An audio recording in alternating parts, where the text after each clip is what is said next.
قیدی نمبر 650 کی چیخیں ہمیں سونے نہیں دیتی تھی. یہ کوئی پاکستانی عورت تھی جو ہمارے ساتھ بگرام جیل میں قید تھی. یہ انکشاف تھا بگرام جیل کے 4 ارب قیدیوں کا جو وہاں سے بھاگ نکلے تھے، اور وہ چیخیں کسی اور کی نہیں بلکہ 5 سال سے غائب ڈاکٹر عافیہ صدیقی کی تھی. ڈاکٹر عافیہ صدیقی ایک بے حد ذہین حافظہ قرآن، امریکہ میں MIT اور برینڈیز یونیورسٹی سے نیورو سائنس میں PhD ڈاکٹر ہیں، جن کے بارے میں ان کے پروفیسر اور امریکہ کی مشہور زمانہ شخصیت نوم چومسکی کا کہنا تھا کہ عافیہ اپنی ذات میں خود ایک ادارہ ہے، یہ جہاں جائے گی تبدیلی لائے گی. عافیہ اپنی پڑھائی کے دوران اسلام کی دعوت کا کام اور سوشل ورک بھی کرتی رہیں. ان کے مقاصد بہت بلند تھے. وہ پاکستان کے نظام تعلیم میں انقلاب برپا کرنا چاہتی تھی.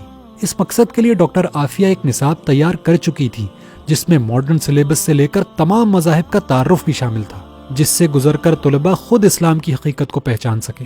ان کے مجوزہ نظام تعلیم میں قرآن کریم اس طرح پڑھایا جاتا کہ تعلیم مکمل ہونے تک قرآن انہیں ترجمہ و تفہیم کے ساتھ یاد ہو چکا ہوتا.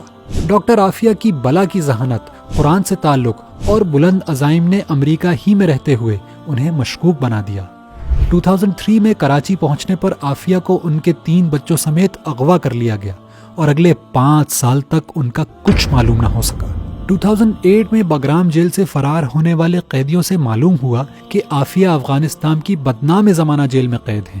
امریکی حکام نے اپنی گھٹیا حرکتوں پر پردہ ڈالنے کے لیے عافیہ کو جیل سے نکال کر قتل کرنے کا منصوبہ بنایا.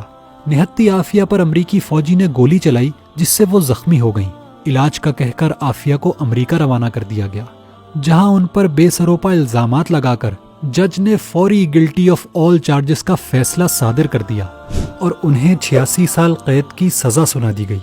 ان کے دونوں بڑے بچے 2010 میں واپس پاکستان بھجوا دیے گئے، جبکہ سب سے چھوٹا بچہ تاحال لاپتہ ہے.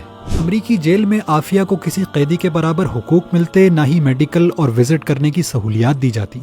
یہ ہے انسانی حقوق کا پرچار کرنے والے امریکہ کا بھیانک چہرہ، جو اس قدر خوفناک ہے کہ لوگ پیس اینڈ فریڈم کے چمکتے سلوگنز کے پیچھے اگر اس کی حقیقت دیکھ لیں تو انہیں دنیا میں پھیلی دہشت گردی اور بدامنی کی اصل وجہ سمجھ آ جائے. ڈاکٹر عافیہ کی قید کے 20 سال بعد پہلی مرتبہ ان کی اپنی بہن ڈاکٹر فوزیہ سے ملاقات ممکن ہو پائی.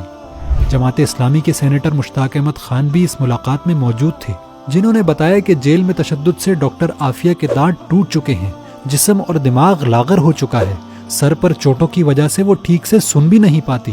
خوف و اذیت کی اس کیفیت میں بار بار کہتی جاتی کہ مجھے اس جہنم سے نکالو.